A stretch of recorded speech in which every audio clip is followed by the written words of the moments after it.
And then when I met Christ, I was still smoking and reading the Bible at the same time. Whoa. Because that was how I did that. Serious? Yeah. I was smoking. So, like you flip the pig. Yeah. Come on, In man. my room, the hip hop music has a spirit. It has pride. Okay. Inside. You understand? And a lot of things. And most times, gospel artists, gospel rappers, I will say this clear. Like I've seen it, they didn't allow God to deal with those cultural mentality of hip hop.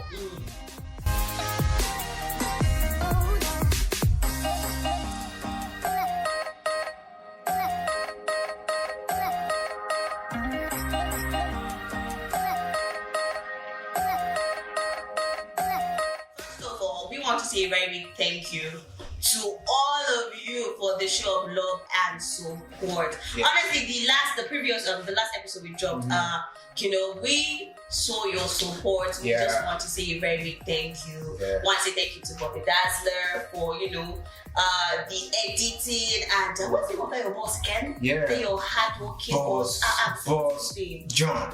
Mr. John, we want to say very behind the camera. Yeah. Thank you for following, for sharing, Yeah. for recommending the page. We want to say thank you, Mungo Day. Thank you so Dalu. The views, like what's thank you, Yoruba? Eshe. Oh, Eshe Gong. The views just went like skyrocketed, like before 24 hours, like.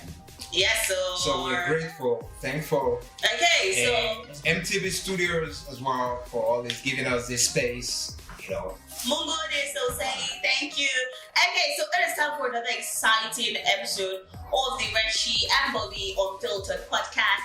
And our guest for today is a super amazing human being. He is a teacher, a rapper, a disciple maker, a heavenly soldier, a slave of God, a dream lord. Because whenever you see Heavenly Dawap, it's drip on drip.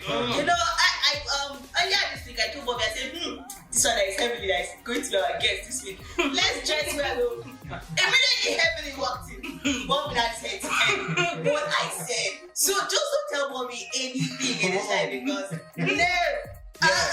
the Bible says, do not lie, say you have to tell him that and why. Okay, alright, I'm sorry. You're forgiven. You always tell me things, Okay, so drum rolls, ladies and gentlemen. Heavenly Dawap, heavenly soldier, slave of God. How you doing? What's popping? God is popping, everything good is popping, you know what I'm saying? It's always an honor for me to sit with you guys. This is my first time we're sitting, but this is my first time on Unfiltered podcast, and it's a blessing. I always call him my soul brother, and that was why you couldn't hide. And that's why you couldn't hide anything, right? Yeah, I have to tell you Reshi, everything. you've been a very beautiful and encouraging sister. Man, the post you made about this person on Facebook the other day, man, it melted my heart. I was like, man, oh goodness God. This is so beautiful. Beginning. Of course. But this time it's not going to be a double way. So thank you very much. What's up, everyone? So great to be here. So blessed to be here. Everything she said is right. That's me. So no need for another introduction. Yeah, thank you so much for honoring our invitation. Okay, so first thing first, who is Heavenly Dawap? Who was Heavenly Dawap before the slave of God was born? Who was Heavenly Dawap? This guy, there are some crazy stories. Recently I was gisting with one of my friends, Save the MC. He came and we spent like a week with me. So I started sharing some things, and I then realized that there are a lot of testimonies that people don't even know. That I've never shared it with people like that. Okay. This boy was someone that the devil was so interested in. As much as God was interested in me, the devil was also interested in me because he knows what God has given and he knows what's coming for him. So just like Jesus Christ and Moses and great people we see in the Bible, the devil knew about Christ, and then a lot of children have to die because of Jesus. Herod was sending people, they killed Herod, and the same thing with Moses. During this time, a lot of people, kids died because of Moses. So equally, when the devil understands that this person would be a problem, he kind of tried all he can to destroy that baby. So basically, my story is like that. I remember when I was very stubborn, my mom took me to a prayer house. I think in my SS1, I was so stubborn that you can't just believe that it is normal. So she believed like you were possessed. So she took me to no, not secret society. Not abandoned. No. But there's the demonic influence somewhere. That's how you see a little child. I always say this, that I lived as a younger person, I lived like an older person. Like the things I did when I was young. Now if I sit, when I sit and I think of the things and how I used to think and the things I used to do, I'll be like, how did I even know these things? Like how? Like the crazy life I lived in secondary school, I didn't even live it in the university. For real? I'm telling you. Whoa. So this person that you see now, and that's why I'm saying I'm a slave of God, because Romans 6:22 said, Paul was saying, when I was a slave of sin, it leads to this, and now I'm a slave of God, it leads to righteousness. So I was a slave of sin. Now I am a slave of God.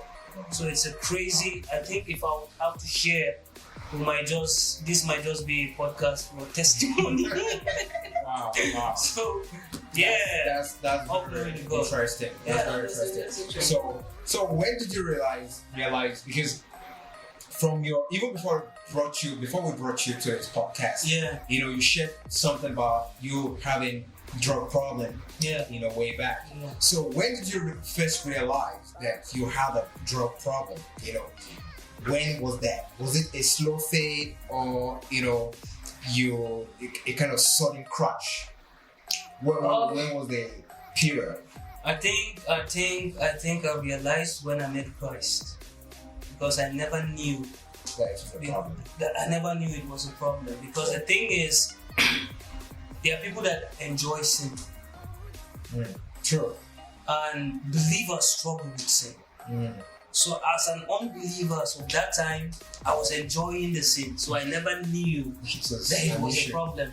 And that's why there are people that even when you reach out to them, trying to share the gospel with them, trying to encourage them, they won't see it because they're enjoying it.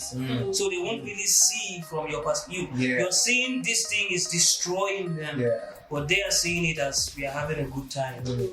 So I was enjoying it when I met Christ 2017. And then when I met Christ, I was still smoking and reading the Bible at the same time.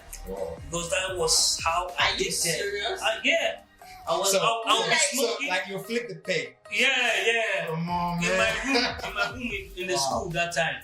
Because I had my encounter 2017. And after that encounter, I went back, and of course I knew that this is the time. But there are chains that takes time to be broken. That's why when people just say I'm saved right now and then everything is you forgotten. That's a lie. It takes time, and God deals with those things. The more you walk with Him, the more He takes. I had my encounter about middle of May 2017. I stopped smoking 1st January 2018. But even the 1st January, I stepped into the new year in high. I was high from 31st going into the going into the 1st. But that night, I remember vividly in Gindri, me and my guys. Normally, we usually have our 31st night. Like we'll go to a riverside, we'll buy a goat, we'll have a barbecue, there are drinks, there's weed, there's this and that. So we just have a good time burning tires, and then we come back home, everybody has gone to church. Right then, we came back, everybody has gone to church. My guys took me to the junction of my house and dropped me. Then I removed the last wrap in my pocket and I gave my guy, and I'm like, this is the last. He couldn't believe because we are all high. So you're right. So it was like they just laughed. I went in and I cried that night. I went in, everybody has gone for cross overnight. So I cried. I'm like, God, I don't want to do this again. If I smoke again, don't bless me. If you smoke again, you shouldn't bless you. Yeah, don't bless me if I smoke again. So I just lie down in my room, and that's the beginning for me. The change. That was the beginning for me. Okay, so talking about your switch from secular music to gospel music. Yeah. You are saying so you said that gospel music. You used to think. Yeah. Do you used to think that is your thought is still that way? Yeah, You said gospel music, there's no money. Yeah, because I had the wrong mindset concerning gospel music. Because truly, it's not about the money, right? But that time, of course, it's not about the money. Yeah, it's not about the money. How do you now survive? How do you, God will take care of you, right?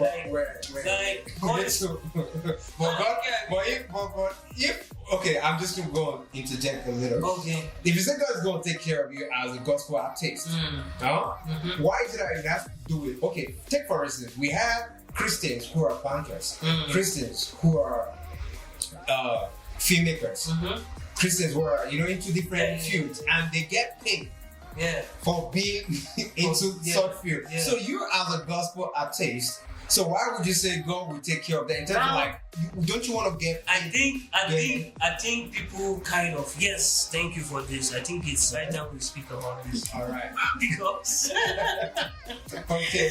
Because music is different. Yeah. Okay. You understand? Okay.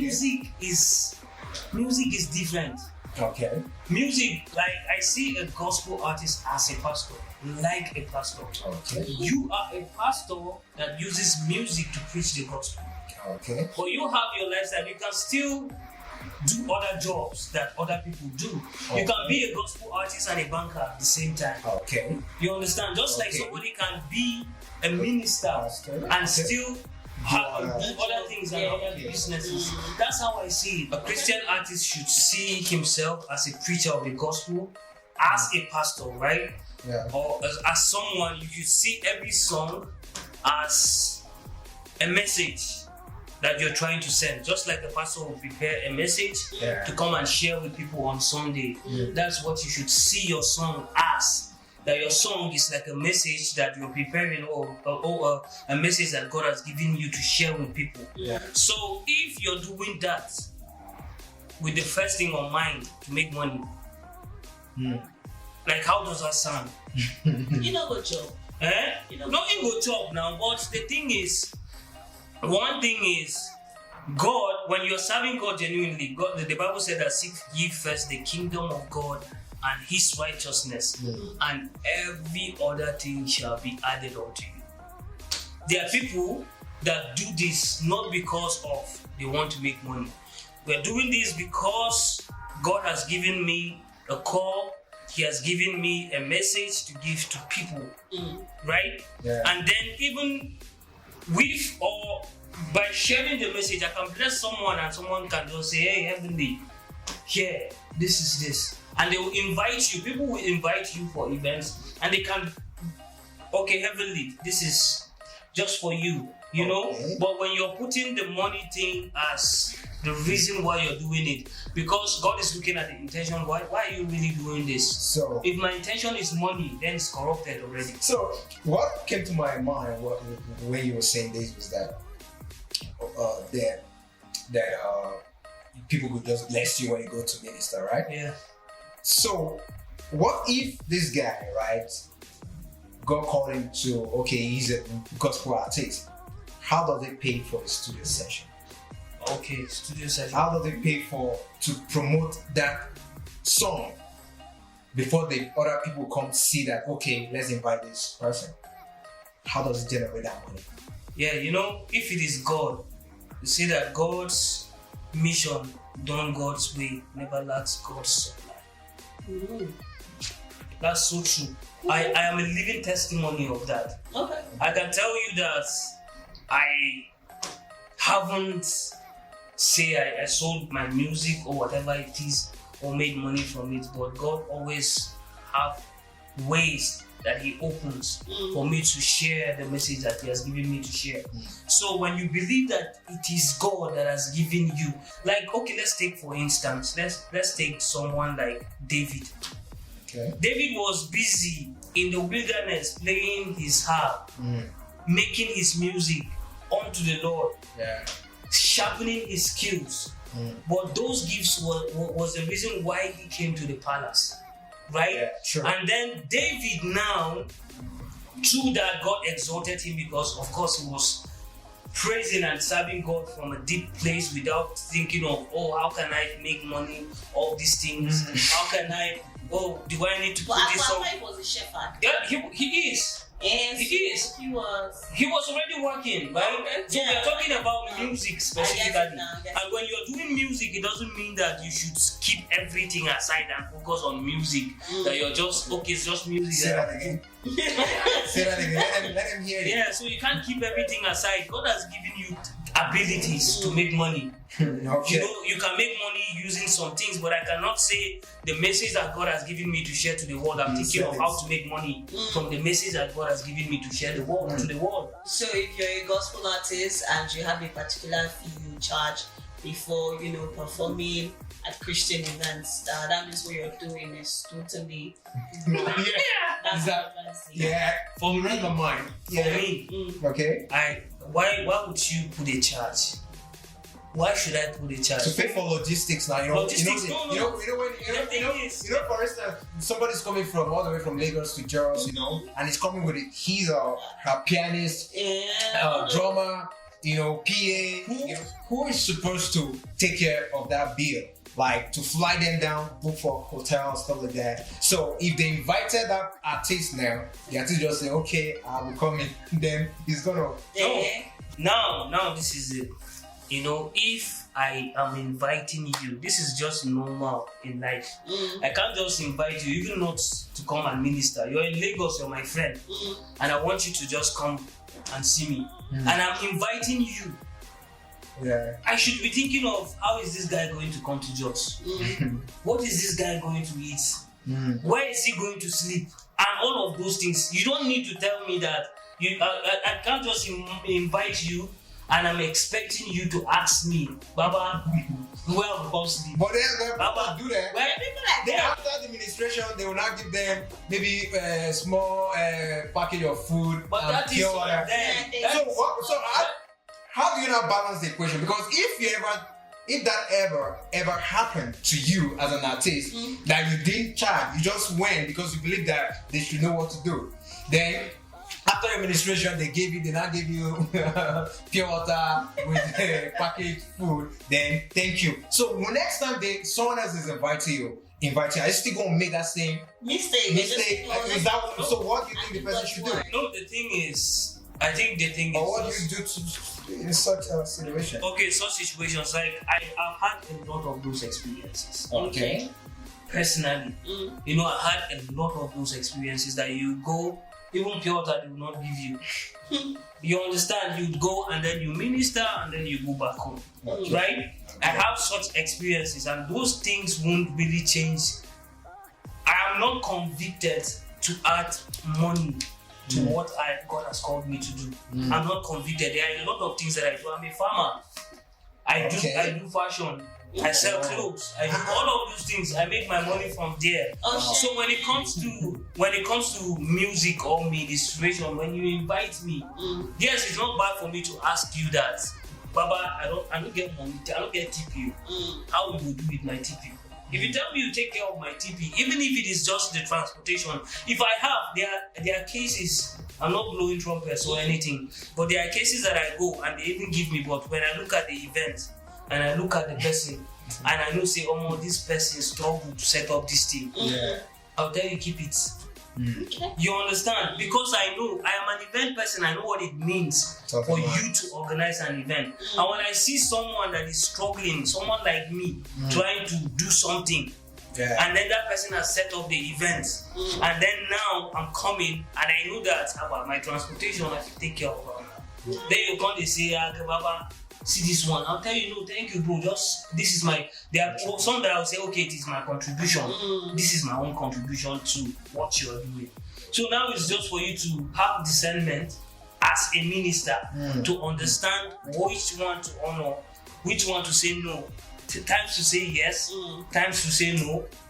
Okay. And all of those. Okay, so talking about your journey as a gospel artist, how has been the journey thus far? Do our mother churches support your kind of music as a gospel artist? You actually rap. I've seen a couple of your videos, the way you dress, like the way you're looking right now, like our mother churches. I don't want to mention their names, because I don't want anyone tracking me. Do they accept your? Why don't you want to be drunk? I know. Do they accept the style of, gospel, music, rapping, like your children? We're coming to that part where they say, "Oh, I've got Jesus by my side, or Jesus in my life. I'm hot like shy," things like that. Are they like acceptable in the society? Yeah, the thing is, I don't blame them.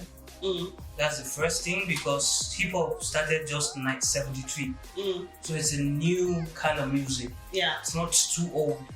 And just like Daddy Panam was sharing, there was a time that when you hold a guitar in the church, they see you as devilish. Yeah. Right? Of course. He was thrown, they threw him literally, they dragged him and threw him, flinged him out of the church with because of his guitar. Because of guitar. You understand that he's closing his eyes and playing guitar is seducing the church. And then now, is it a no? Jeez. So the thing is just generational gap. Okay. Those people grew up, and then the reggae music that is played in the church, the makosa now that it's a praise kind of music in the church. Is it coming from a gospel kind? It is them Awilo that time that we were small. So you understand that brought these things. But because it is their generation, that's the kind of music they like, they took it to church and it is accepted. So now hip hop is a new kind of music and it's a new generational thing. So I don't even expect, some of them are trying to accept it, right? But they won't really accept it, because even those people that brought hip hop or made them know what hip hop is are people that are stubborn, people that are killed, like people like them Pac and all of those things. So they see it as a demonized kind of music. And then another thing, hip hop music has a spirit.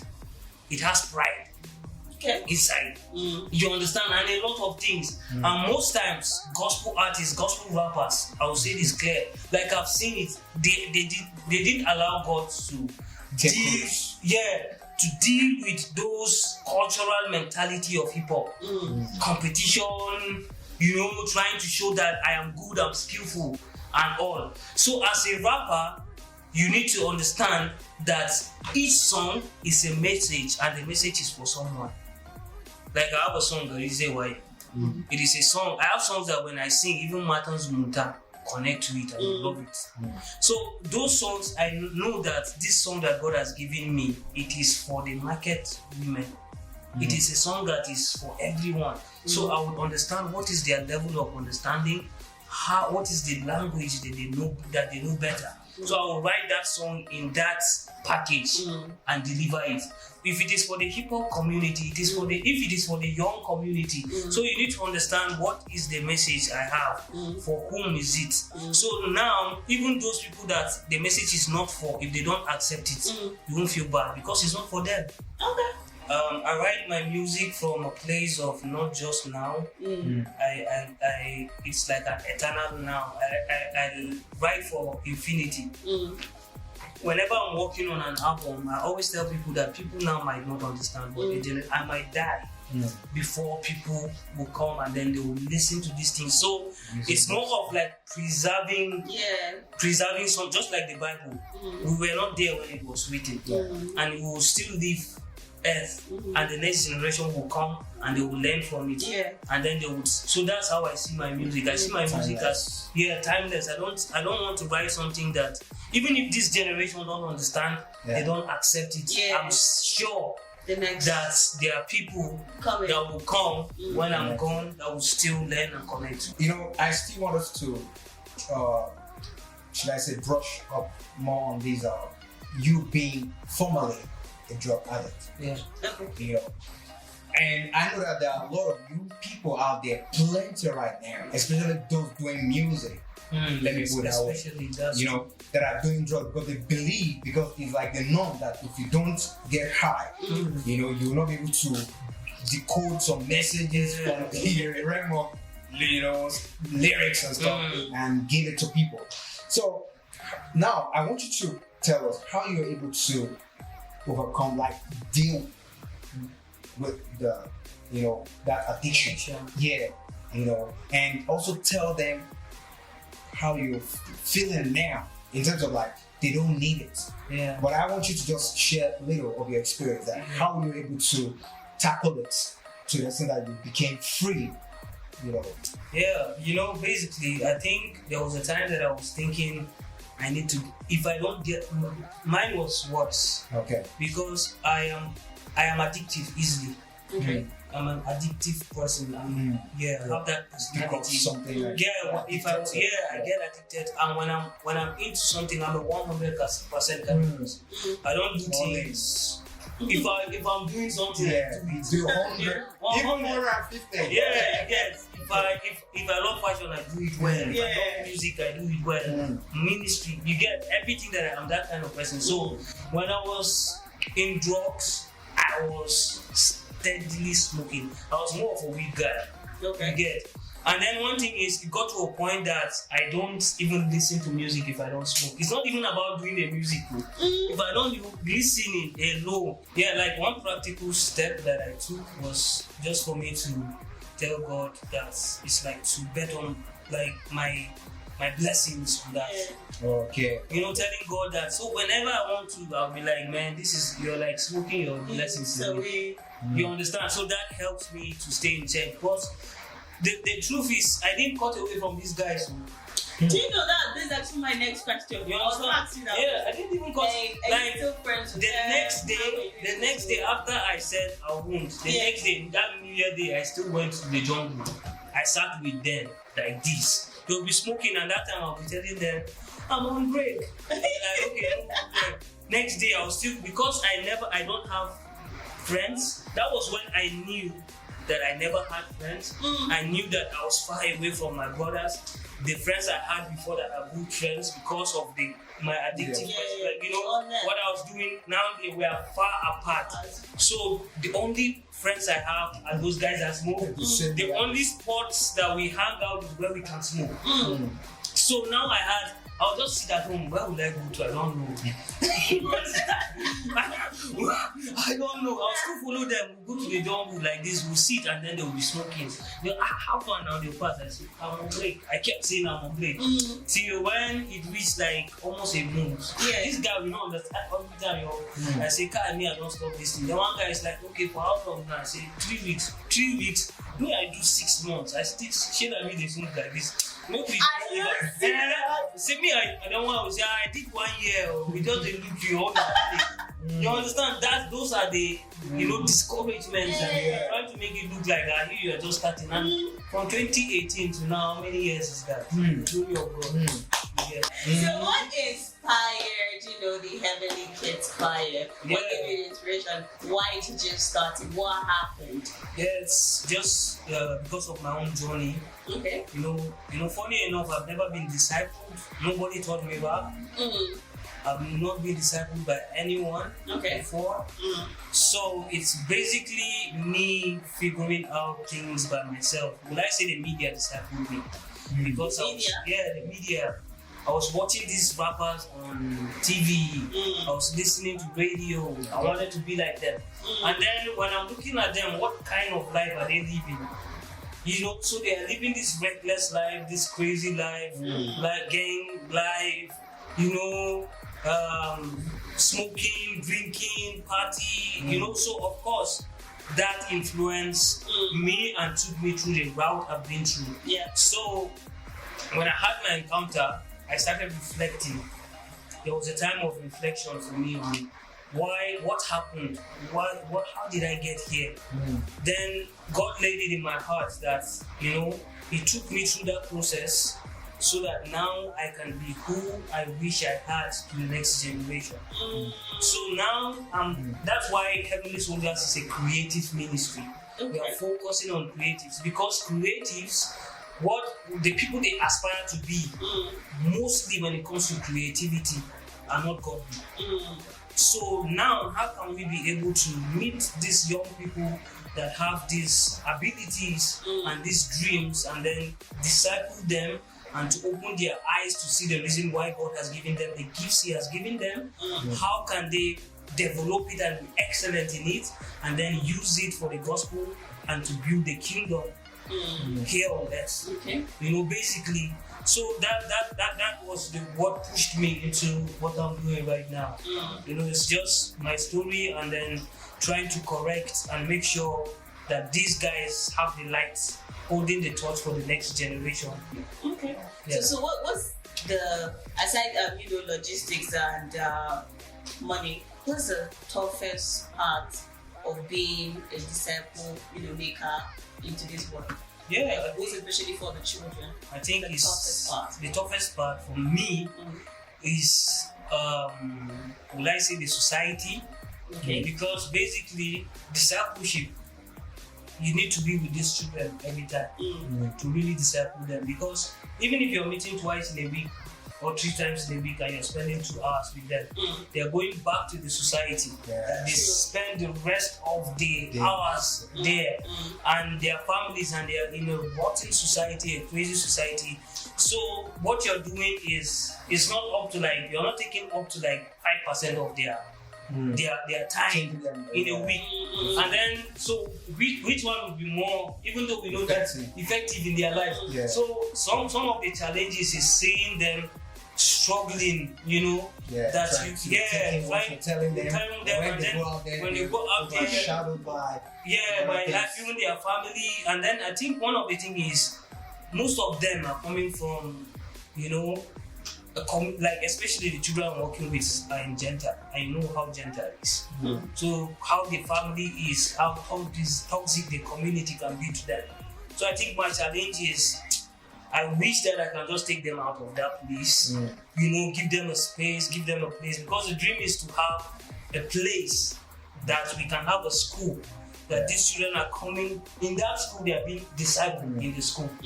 Because of course they go to school 5 times a day in a week. So imagine if they are going to a school that they are being discipled in that school 5 times. How many hours are they spending in school?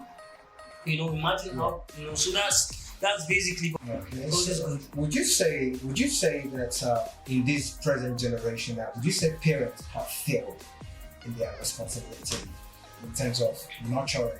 Like you said earlier, that you're doing much as you can, but when they go back to the society, it's like you guys are doing triple again of what's you're putting one block, the foundation you laid. One block and digging foundation. So are you saying that the parents, in this generation, are not doing the proper thing? They are not all. Some parents are good, and that's why most of them even send the kids. In the center there, every time I'm there, even when we have Bible study or not, the kids will want to be there. And it's like a safe space for them. And the parents sometimes will just want the kids to be there. They are trying.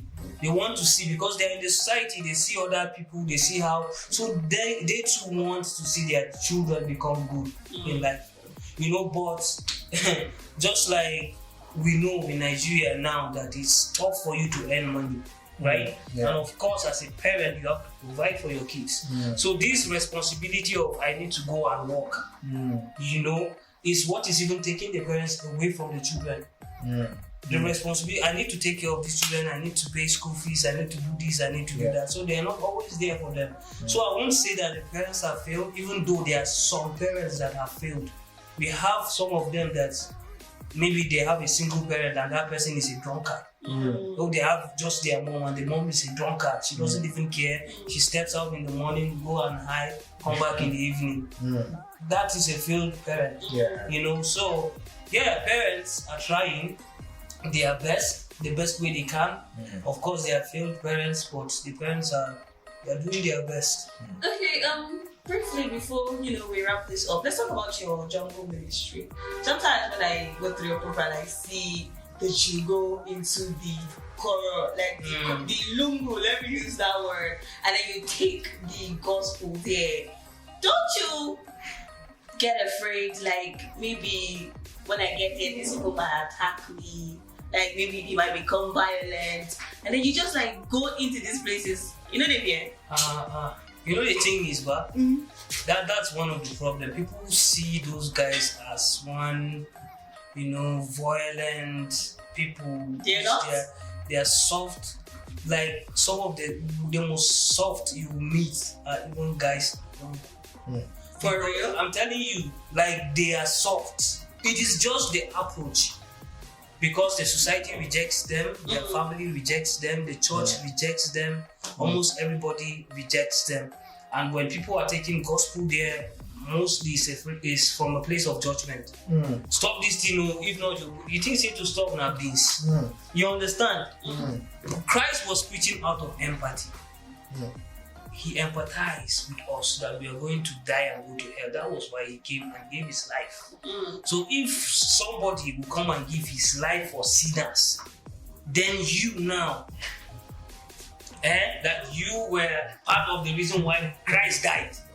You understand? Yeah. You would start judging these people, and then you're hating them, and then you're segregating them. When they are the people that truly need the gospel.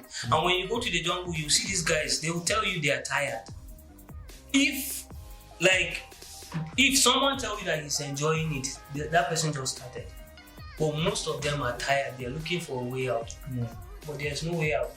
Like my mentor always shared, he said, when you go out there, first is love, care, then share. Love, care, share. So before I even share the gospel with you, I must show you that I love you. I must care about you before I even share the gospel with you. But sometimes you see people bat into the jungles and they just want to share. You don't even show these guys that you love them. You don't even show them that you care about them. You just go there to just stop this thing, sinners will go to hell. You think they don't know? They do. And you think they want to go to hell? They don't. So what is just for you to empathize with them and to show them that, see, I know where you guys are. And that's the reason why, I believe God allowed some of us to be through that, because now I can feel I'm in their shoes. I can be in their shoes, and they know when they see one that have been there, they know the way you talk with them, they know that this guy. So we are like a testament of hope that if this person. And when you share your testimony, you'll be like, if this person can do it, I can do it. God can do it for this person, he can do it for you. God died for the sinners, and the gospel is for the sinners. He said that this is the sick that needs the doctor. Talking about, testament of hope. If the old you should meet the new you face to face right now, what's the conversation going to look like? I think the old me would be happy. Because I wasn't the person that reached out to me. The guy is more of like a miwa. Are you serious? He's now a soldier. I have heard that now, he has gone deep into the war. Are you serious? The person that reached out to me was somebody that never knew me before. And then he's more of like, he was I said more of like miwa because their house in Abuja, in a Nasara boundary, Outer Valley. Okay. I was traveling from Jos going back to University of Abuja, so I decided to branch my friend's place before I would go to school. So on my way, I wanted to go and get a bike. Then I met him, and they used to call him Man of God in the area. You understand? Because he always shares those. I was sarcastically, man of God, God get word for me today. So Are you serious? You understand? It was like, let's go back. In fact, God had something for me. So we went, and he was telling me, this is the reason why God has given. They look at us, see this one. So he understood that this guy doesn't even regard me. So he started using word of knowledge, which is telling me about myself, about my past. I was having weed in my bag that time. Because anytime I'm going back to school, I used to buy Jitan SK. Now, so my guys, they call them Jitan SK. So if I carry out going in Abuja, like my guys could just gather data SK don't land. They don't say just weed because that time our weed is special, right? I'll buy bulk like this, you know. So he even told me about it. You have this in your bag. So he had to start using that for me to understand that it was God. And it was like, God has created you. There are souls that God has created you to reach out to. All those souls now are waiting for you to manifest. They are waiting for you to take your place, to understand your call and who you are called to be. Now all of them are waiting for you. It is you that has been, like God created you to reach out to them. You know. So from that time, I think that was the beginning of it for me. You know, but that weed I finished them. That was when I was smoking. I don't know, I was smoking and reading Bible. I was reading my Bible like this. I'm reading my Psalms, so I did smoke it at the same time. It's not that I was smoke first, then I'll go and read. I was reading the Bible and smoking it at the same time. So that's what the scripture says. God says, "Come the way you are." Yeah, it is the word that changed you. You know, one the biggest trick that the devil is using against many of us is clean yourself before you come. And do you have the power to clean yourself? You don't. It is so now he'll make you feel I'm a sinner, I'm too dirty to come to God. Can you clean yourself? You can't. And the devil knows that this is the way your help is. And when you come, you're going to get your help. So now he's going to kind of guilt trip you and make you look so unholy and righteous and not worthy to come, so that you would stay there and keep wallowing there because you cannot help yourself. It is only God that will help you. So it's best that you come. Yes, be reading the Bible and be smoking the weed. One day that word will reach it get where it will touch, and it would. That's why there's something they call, like in the let me not start preaching. Okay, like in the journey of salvation, there are 3 steps. There's instant sanctification. In the journey of sanctification, there's instant sanctification, there's progressive sanctification, and then there's final glorification. And the instant sanctification is when you accept Jesus Christ as your personal Lord and Savior. Your soul is regenerated automatically. You believe when you believe in Christ. But after believing in Christ, the progressive sanctification comes into play, and that's what they call the perseverance of the saints. And that is when your mind, the renewal of your mind, comes into play. Because you cannot accept Christ today and then maybe you usually use foul languages and it will stop. No, you still be saying those things, but now when you say it, you'll be like, become conscious. Yeah, now you're being conscious, because before you were enjoying it. Now, even when you fall, the Bible said that the righteous fall 7 times and rise again. It means that the righteous fall. The unrighteous don't know they are on the ground. If I'm sleeping on the ground, do I need to fall? I don't need to fall. So it's the person that is up that falls. So now the progressive sanctification happens when you continually walk with God. Then He keeps picking 1 or 2 things off from you, and it is for a lifetime. Till when the final glorification is when you're out of this flesh and you're given a new body. That's when you can be like Him exactly. That's the final glorification. But honestly, I've enjoyed this conversation. I don't want you to end, but I know that you have things to do. Bobby has things to do. Mr. John has things to do. So we have to leave. But before we leave, do you have any final words? Shout out, and then you can share your social media handles with us. I'm sure lots of people want to follow you online, and then streaming platforms where we can get your songs from. Yeah. Okay. Shout outs to Neoman. He's here. My brother, been supporting from day one. This guy, I'm gonna make I don't start. Oh, it's too much. Shout out to Neoman, Lighttail Films. We are partnering with them, and we're trying to create our own movie industry here in Jos. For real? No matter how little it is. That's awesome. So that's why we're starting with the Slave of God short film. It's one of the projects we're working on. We're like, we can come together. We have creatives now. We have guys we get camera. We have guys we sabi shoot film. We get guys we another time. I should have been telling you. We get guys. You understand? Why you casting it like that? You should have just said no. You should have just What? For you? No.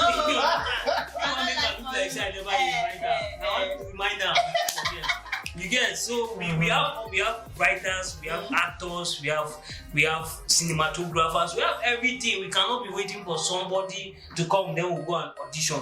We can come together and say, okay, you have script, use script. You sabi act, come act. You get camera, come shoot. Make we do our thing, put them out there. We don't know. You get, we cannot be blessed with these talents and we are just sitting waiting for Godot. There's one of when I was in the theater, there's one script they were waiting for a savior that never came. You understand?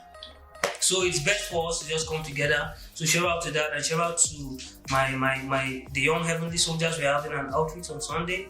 You know, shout out to them, shout out to Heavenly Soldiers, the ministry that God has entrusted in our hands. And yeah, shout out to you out there. Shout out to Bobby, shout out to Reshi, shout out to Unfiltered podcast. Thank you. And yeah, what else do I need to say? You said last words, right? Yeah. My social media, Heavenly Dawap. Basically, you're on J-Town, Heavenly Dawap. And then my last words, I think I started using this the last time they asked me this, and I think it is what I should stick to is see the world through a child's eye and then see people through God's eye. So when you see the world through a child's eye, you know how a child is optimistic, how they forgive easily. That's why the Bible said that if you do not become like a child, you won't even enter the kingdom of heaven. So when you see the world through a child's eye, you see possibilities, you see peace, you see joy, everything is, you're happy. Then when you're seeing people through God's eye, you're seeing possibilities, you're seeing the true nature of man. So you won't even, when people are you won't really get angry with people because you're seeing their true nature. You like they're work in progress. They're work in progress. So when you see people through God's eye, and then you see the world through a child's eye, it's like beautiful. Wow. So on all streaming platforms, it's just Heavenly Dawap. Heavenly Dawap on all streaming platforms. Please support Heavenly Dawap, follow him, share his music. Thank you so much for coming here today. I don't get money for don't buy you Lambo. So maybe outside the race for you. Alright, so thank you for staying, tuned in, watching this podcast, this episode. We're grateful. Make sure that you subscribe. Subscribe to our YouTube channel. Make sure that you share this video, watch it, share it, and drop comments. Tell us what people doing, what you feel we're doing, or what we need to change, whatever. We'd like your input. Thank you so much, because this is on Reshi and Bobby Unfiltered podcast, from Jaws to the rest of the world. We're bringing in that content back to back. Au revoir. Oui.